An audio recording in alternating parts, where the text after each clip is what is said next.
сыпыны сауаттылық сабағына қош келдіңдер, иә балалар? Бүгінгі сабағымызда біздің көңіл күйіміз жақсы, көтеріңкі, сабақты жақсы түсіну үшін біз бір-бірімізге мына жүрек әдісі арқылы жылы сөз айтайық, иә, кәнекей?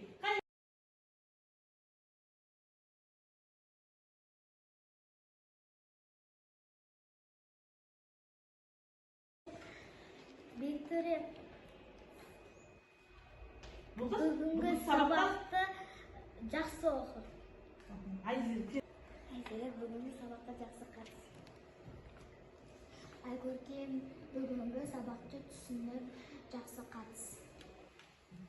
Балалар, бізде роботтың макеттері тұр, иә? Әркім өзіне маған роботтың макетін алып, артында өзінің тобының қай топқа түскенін көреді, иә? Сол топқа барып отырады. Қанеге келдір балалар, тек топ өздеріңе маған роботтың макетін аламыз. Ал, балалар. Мен аламын. Алдыңдар. Кім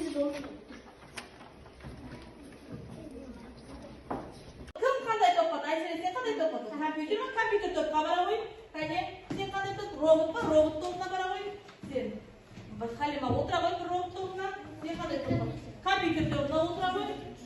Компьютер тобына отыра ғой. Сен компьютер тобына отыра ғой. Сен робот тобына. Келді робот тобына отыра ғой. Ал, Халики. Біз бүгінгі жаңа тақырыпқа көшпес бұрын біз өткен тақырыпқа шолу жасайық, иә? Қанекей, мен сендерге бірінші сұрақ қояйын, иә?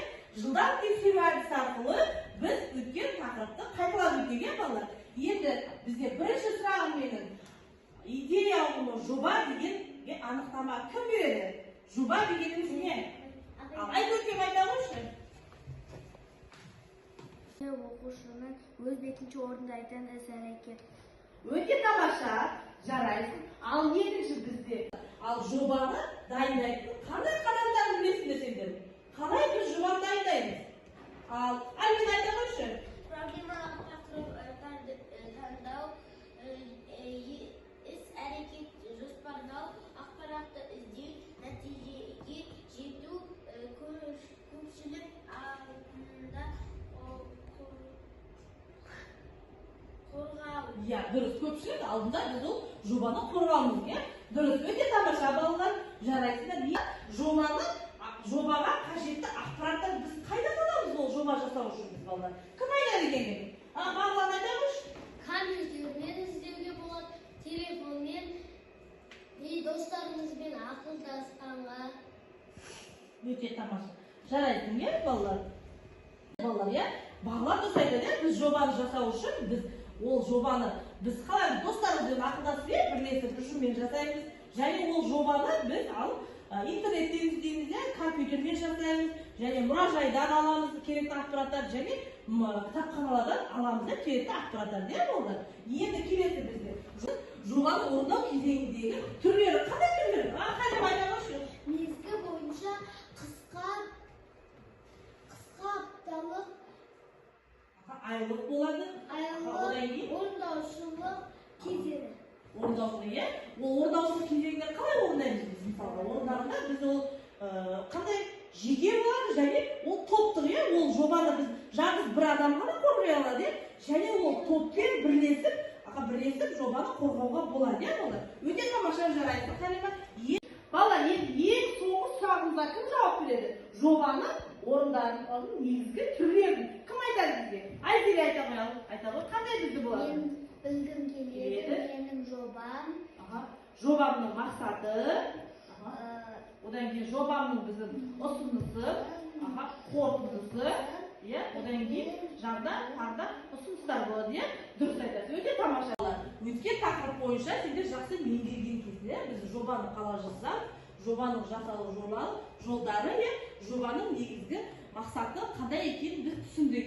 Енді бүгінгі сабақта біз сол жобаны мәтінді редакторда теріп және редакциялауды бүгін өтеміз, балалар. Қараңдаршы, мына қоршаған орта дегеніміз не болды? Қоршаған орта ол біздің табиғатымыз, балалар.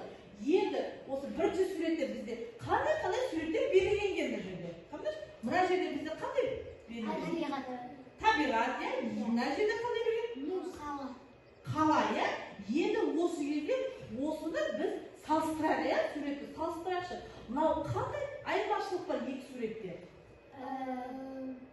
Мына жерде табиғат, мөлдір табиғат, мөлдір су бұлаған қалай? Әдемі табиғат ол. Ал мына жерде мынау қала, мына жерде түтіндер шығады, мына заводтардың бізде түтіндер шығып, ластанып жатыр. Бұл жерде қандай айырмашылық бар бізде? Бірінші суретте таза. Иә, мына табиғатта бізде таза табиғат болып тұр, мөлдір бұлақ жапырақтар жасыл болып бізге табиғатымыз тап-таза бейнені көрсетіп тұр. Ал мына жерде қалада бізде тұрмыс тіршілік, заводтар, фабрикалардың түтіндері шығып, біздің қаланы ластап жатыр. Көрдіңдер ме? Осы мысалға осындай жобаны алуға ластайтын. Енді балалар, біз осы жобаны мәтінді біз компьютерге теріп алғаннан кейін біз қатесін жөндейміз. Бұл қате жағдай болған кезде біз мына жерде қарап, бір сөз жазды, менің сыныбымда. Егер сол сөздің әрбір немесе ол орталар осындай ашылмаған болған жағдайда біз тіптірді алып келеміз да, осы әріпке кеп екі рет шертіп жүрген кезімізде бізде бұл сөзіміз осылай қарайтып шығады. Осы сөзді керегінше біз өшіреміз, керегінше біз оны жөндейміз. Бұл өшіру батырмалар бізде делите және баскет деген батырмасын басып біз өшіре аламыз, балалар. Ал балалар, осы мәтінді редакторда мәтінді теру үшін бізде өзінің ережелері. Сол ережелермен таныстық. Бірінші әріпті бас әріппен жазу үшін шрифт пернесімен және сәйкесінше біз әріптерді бірден басамыз. Шрифт деген пернетақтаның пернесін басамыз да, және сол керек әріпімізді басамыз. Сол кезде бізде басты әріппен сөзіміз жазылады, балалар. Екінші бізде тыныс белгілерден кейін бос орын болады. Қойылады, мысалы, біз ол бос орынды қою үшін бізде мысалға табиғат, ортасы түс, құстар, жануарлар. Бізде бос орын болады. Ол бос орын деген бізде пробелді қойып, орталарын екі сөздің ортасын ашып жатады, балалар. Енді келесі үшіншісі бізде сөзді бас әріппен жазу үшін бізге барлық сөзді бас әріппен жазуымыз керек. Біз үнемі шрифтті басып, әріптер баса береміз ғой.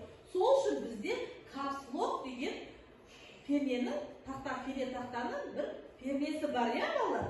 Осы капслокта пернесі біз бассақ, бізде барлық тақырыбымыз, бізде табиғат, жер, ана, деген сияқты осыны барлық әріптері бас әріппен жазатын болады, балалар. Бұл біз капслок, шрифт, пробел бұл пернетақтаның функцияларын біз алдыңғы сабақтарда пернетақтамен танысу тақырыбында өткенбіз, балалар. Бұл сөздер танысып тұрмыз сендерге, балалар. Біз пернетақтамен танысу тақырыбында осы пернелермен танысқан болатынбыз. Ал енді осы пернелермен біз қолдануды үйренеміз, балалар. Ал енді бізде бүгінгі тақырып бойынша біз практикалық жұмысын орындайды. Бізде мына жерде берілген, бір тақырып берілген, қоршаған ортаны қорғау.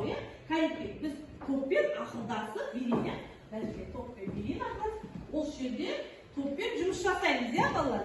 Тақтаға да сұрайық. Осы жерде бізде қандай тақырыпта бізде қателер кеткен, қателеріміз кеткен, балалар. Ал қайеке балалар, бізде бұл тақырыпта мәтін берілген, осы мәтінде бізде қандай қателіктер кеткен? Мына тақырып. Осы қателерді жөндейміз, тез жөндейміз, тақырыпты біз тақтаға қарай орындаймыз.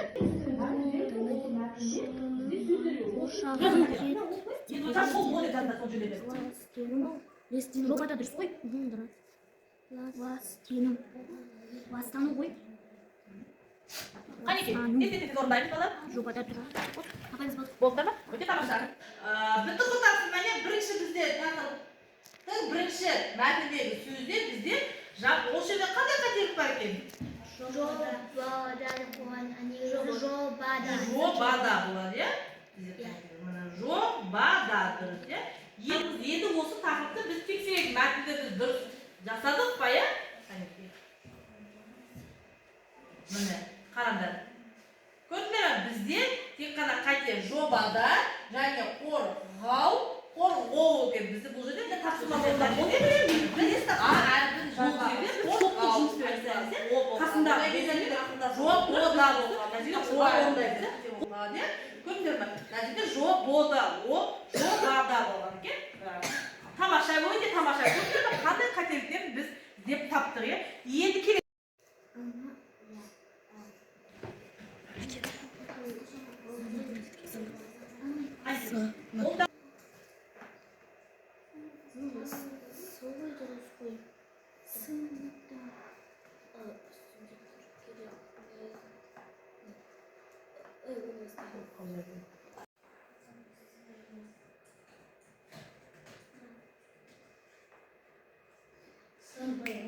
бала бүгін тапсырма бұл тапсырманы тексеріп көрейік, иә балалар? Жарайсың. Жарайсыңдар балалар, көрдіңдер ме? Біздің жұппен орындаған тапсырмаларыңды дұрыс орындадыңдар, иә? Орындатып теректі сәтте дайындалады. Ал қанекей біздің қазақтың оюларымен біз қимылдан қошқар мүйізді балалар жасаймыз кәдімгі. Өте тамаша балалар.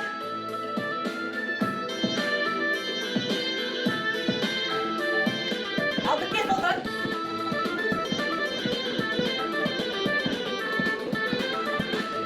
Қол қою. Ойыну өрнектерімен біз іс-қимыл жасап, кішкене серіп қалдық па, балалар? Ал кенекей сабаққа көшеге отырамыз орындарымызға. Сендер алғанда отырған компьютермен жеке-жеке орындаймыз кенекей балалар, иә? Ал кет бұл сөз жұмақты кім қалай орындайтынын көрейік, иә балалар? Нақта.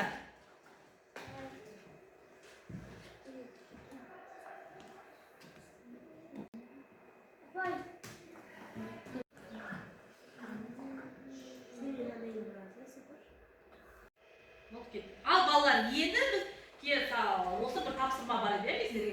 Осы тапсырманы біз ордуол әдісі арқылы тапсырма орындайық, иә? Кәнекей балалар. Бізде мына жерде әртүрлі сөздер берілген екен. Осы сөздер әріптердің атысқан әріптер тұр, иә? Осы әріптердің арасында бізде осы сөздер жазылады. Көрдіңдер, біз тапсырманы бізге 8 сөз беріп, сол 8 сөзді біз уақытында тапсырманы орындап барлығы дұрыс таптық, иә? Тамаша, жарайсыңдар. Бүгінгі тақырып түсінікті болды ма сендерге? Иә. Мәтінді жобадағы мәтіндерді теру және оны редакциялауды біз бүгін үйрендік, иә?